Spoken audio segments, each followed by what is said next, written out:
But the other real benefit of this, of course, is when I play it back, I can look round the room and see if anybody is asleep or not paying attention.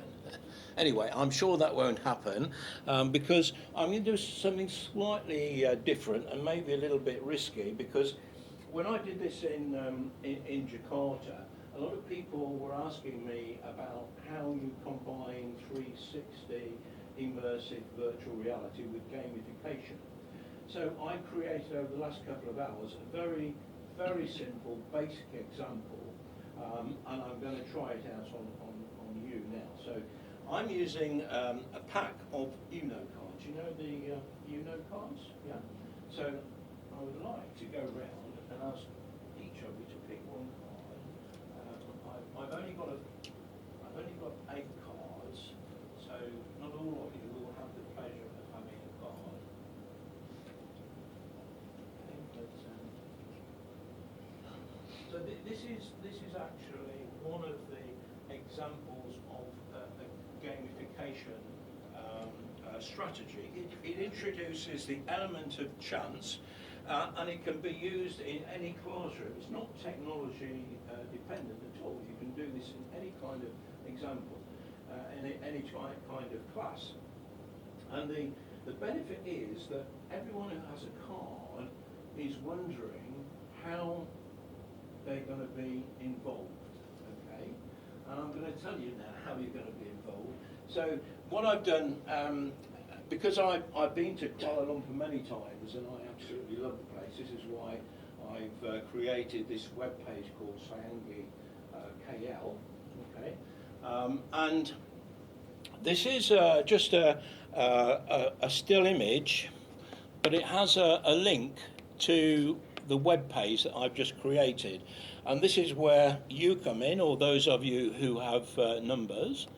What I've done here is created a virtual 360-degree tour.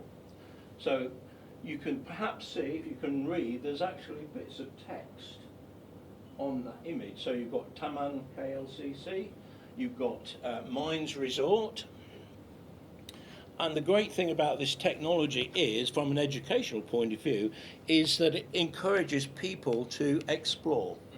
So if you had virtual reality glasses on, or Google Glass or whatever, you could explore this looking for clues for the quiz that I'm about to give you.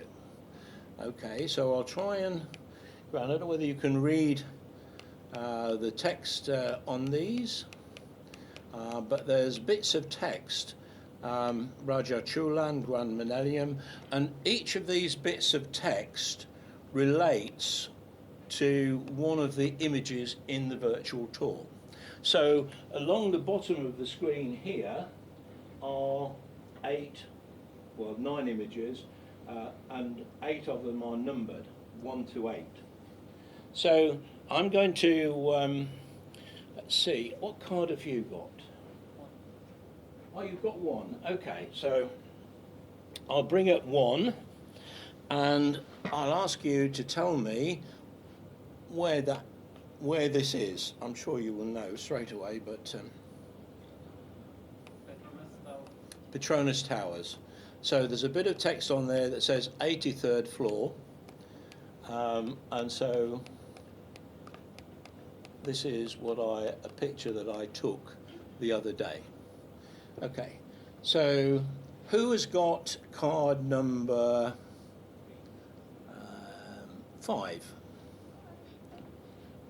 Okay, now this is a little bit different. I want you to tell me what's wrong with this picture. What's wrong? What is wrong with this picture? Ah, good. That's it. Yes. So I'm just testing you that because I went to Singapore, I included some pictures from Singapore. Okay. So who has got picture number 6? Yeah?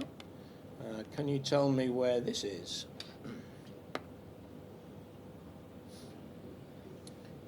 It's taking a little while to load. I guess if the internet's in regular use, it can take a bit of.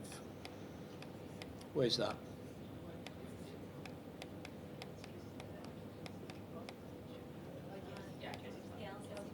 Taman KLCC. It's the park. So it's a very simple example, but I will show you just one more because this is relevant to one of the points that I'm going to make about vocational education and the value of vocational education today. Can anybody tell me what this is a picture of? Again, I apologise for the slow loading. There you are, there. So we have it eventually. So what is this a picture of? Sorry? It's the MRT. It's the new MRT. And what's strange about it when you think about transport? Anything unusual about this? No driver. There's no driver. And so I will show you can link lots of different things from an educational point of view. I didn't have time to do very much, but one of the things that I did link was a YouTube video that I recorded on a little trip. So this is the train arriving, and it's Damansara. This was Damansara that I got on the train. So I get on the train, you see me there, and the kids had a great time at the front of the train. So that's just one or two illustrations about very simple things that you can use this for, but from a strategic context, a strategic point of view, there are so many applications which could be of benefit to Malaysia as a country. So if you think about tourism and you think about having a huge library of video and images of your cultural heritage, you can create these virtual tours and quizzes which not only can educate your own children, but can also be used to promote your country to school children all over the world. So that's just an introduction.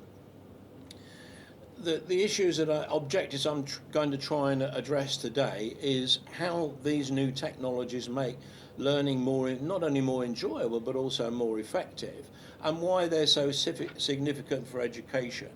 I'm going to talk about some of the technologies that are available. At the moment, I'm recording this on a 360-degree camera, which is a Ricoh Theta V.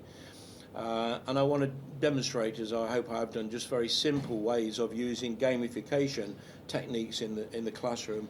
And the reason that I'm here, and I've been to Kuala Lumpur and Malaysia many times, is to try and find ways in which I can use my experience and expertise over many years to benefit the Malaysian economy and the education system. So one of the things that I really believe in is the fact that when you get to my age, I'm 69 now, the big advantage that you have is that you have seen things in history in the world that the students today have absolutely no idea of. And that was different from when I was growing up, because when I was growing up, the technology wasn't changing so fast. And not only that, there wasn't the technology of the internet. You couldn't access things, so you relied on human relationships. And I loved the stories. I loved the stories from the teachers, my grandparents, and my parents.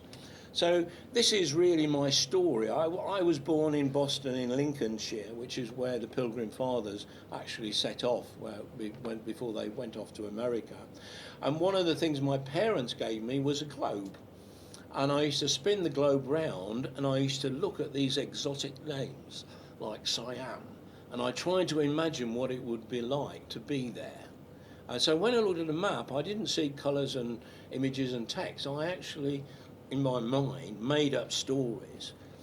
And the teacher, is this example of a picture, is a teacher telling a story. And I was most influenced by a teacher who used to read Biggle stories to us when I was a child.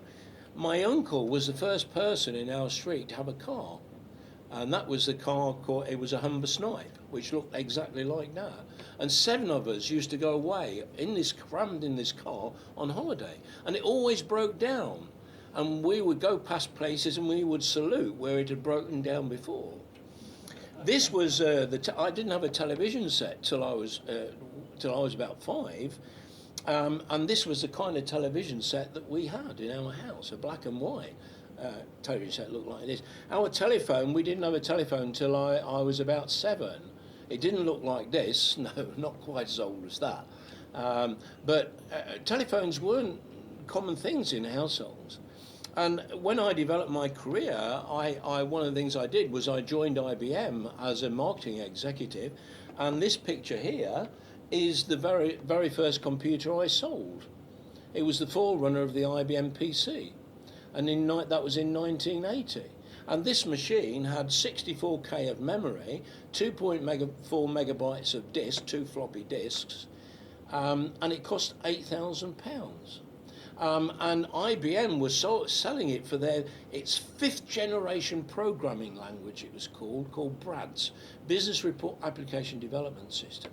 So I took this machine to a company at the seaside and I put it on the boardroom desk, and they were renting out slot machines in clubs and bars and everywhere. They wanted to keep a record of how much money they were taking from these machines.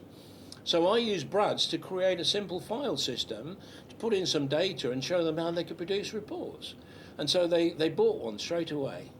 And they celebrated by taking me on the pier, taking me for a ride on something called the Jules Verne Astroglide, which was an Atlas rocket on its side that went up and down like that. And you went on a journey to Mars. You sat in these seats going on a journey to Mars. But of course, times have changed, and this is the virtual me.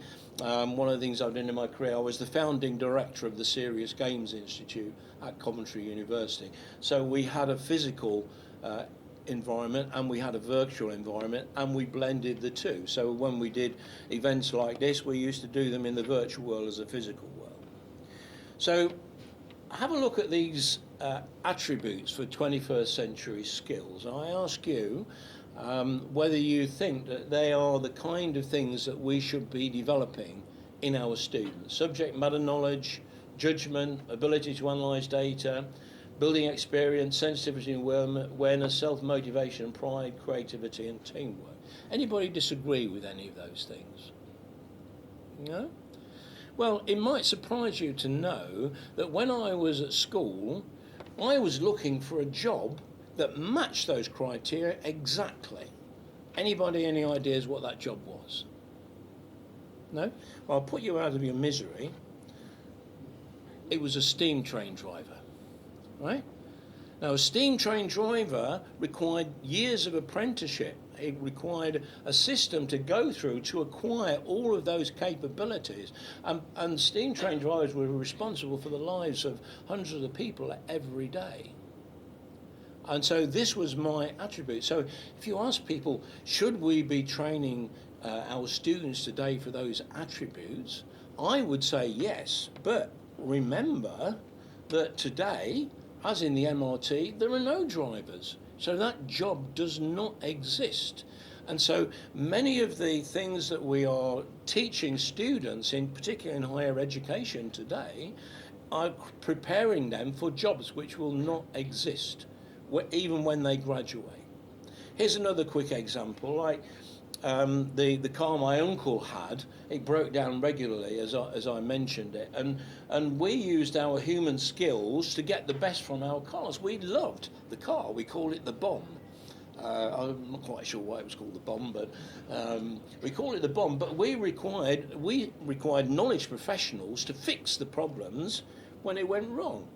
And so with constant breakdown and repairs, because the technology wasn't embedded within the vehicles, we relied on these experts because most people couldn't do it themselves.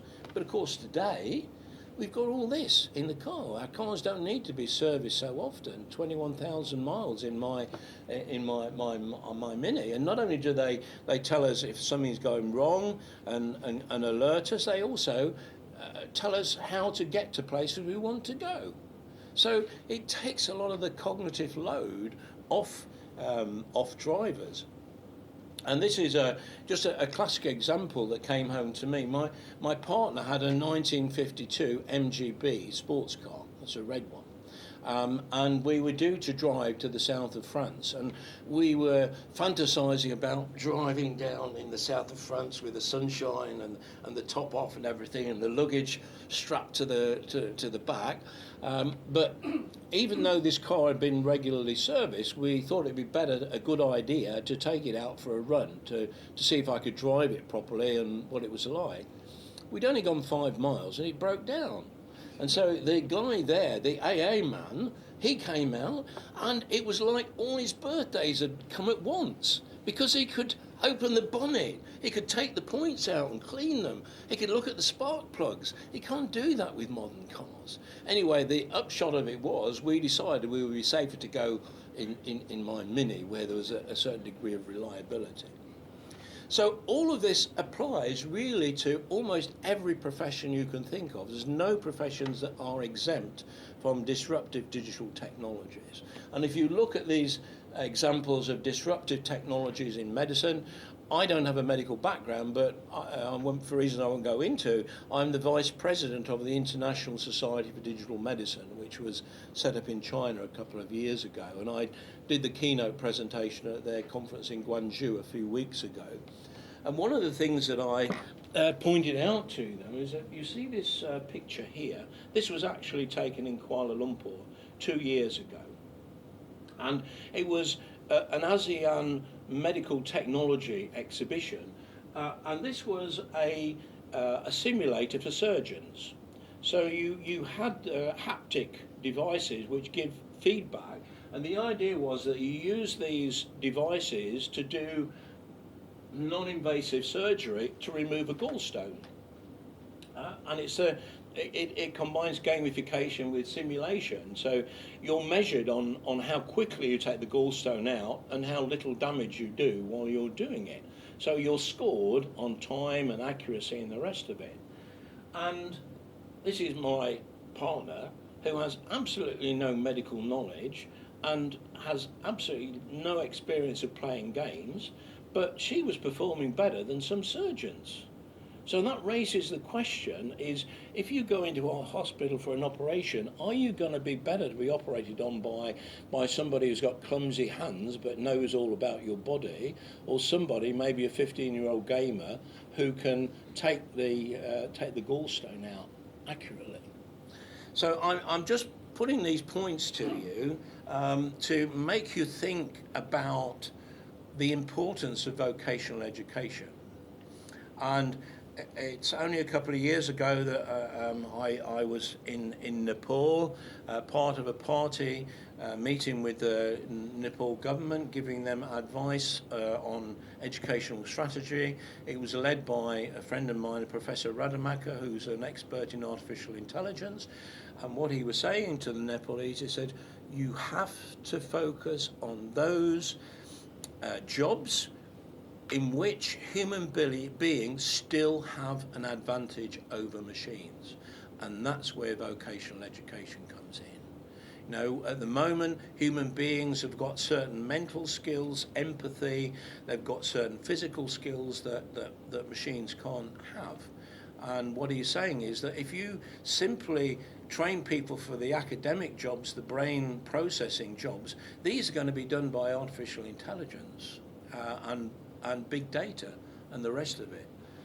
About me, I've been working in technology enhanced learning of many different flavours for over 20 years. I was the founding director of the Serious Games Institute, and I love technologies that are practical and disruptive.